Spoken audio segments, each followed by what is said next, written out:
Assalamualaikum warahmatullahi wabarakatuh. Perkenalkan, nama saya Maira Manda Putri, mahasiswi Universitas Muhammadiyah, Profesor Dr. Hamka, dari Prodi PG PAUD.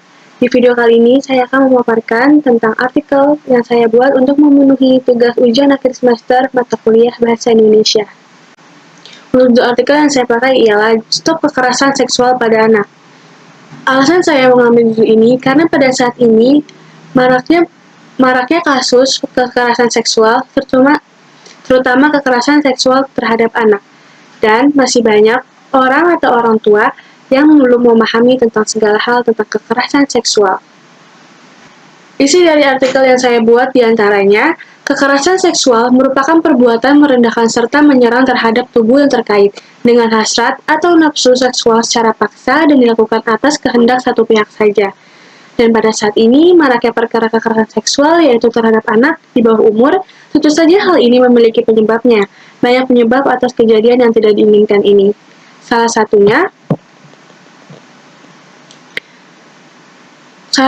ialah kurangnya pengawasan dari orang tua dan kurang tegasnya hukum yang didapat sang pelaku.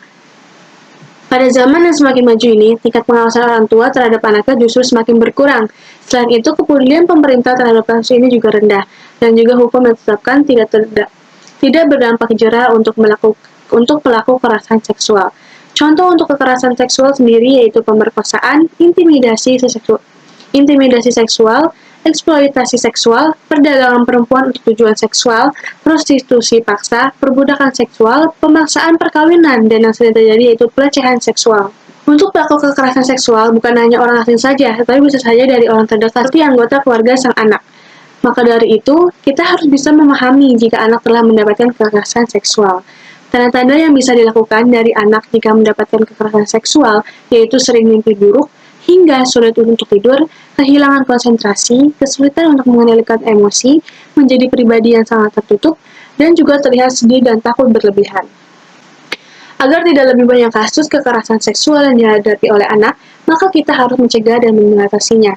Cara mencegah pelecehan seksual bisa dilakukan dengan cara mengajarkan anak untuk tetap waspada jika berada di tempat umum, bekali diri dengan alat pembela diri seperti air semprotan merica, mengajarkan anak bagian tubuh mana yang tidak boleh disentuh orang lain, dan yang terakhir, dan paling penting sebagai orang tua, kita harus tetap mengawasi sang anak.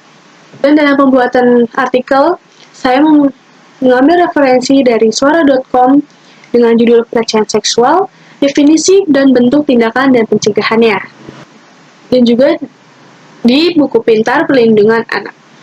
Berikut adalah bukti bahwa artikel yang saya buat sudah dipublish di media koran online. Dan tujuan saya menulis artikel ini bukan hanya untuk memenuhi tugas ujian akhir semester saja, tetapi saya ingin orang yang membaca artikel saya ini jadi lebih memahami tentang segala hal tentang kekerasan seksual, terutama kekerasan seksual terhadap anak.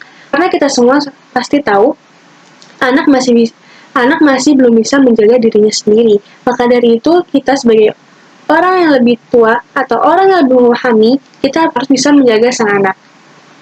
Stop kekerasan seksual pada anak. Sekian dari saya, kurang lebihnya mohon maaf. Wassalamualaikum warahmatullahi wabarakatuh.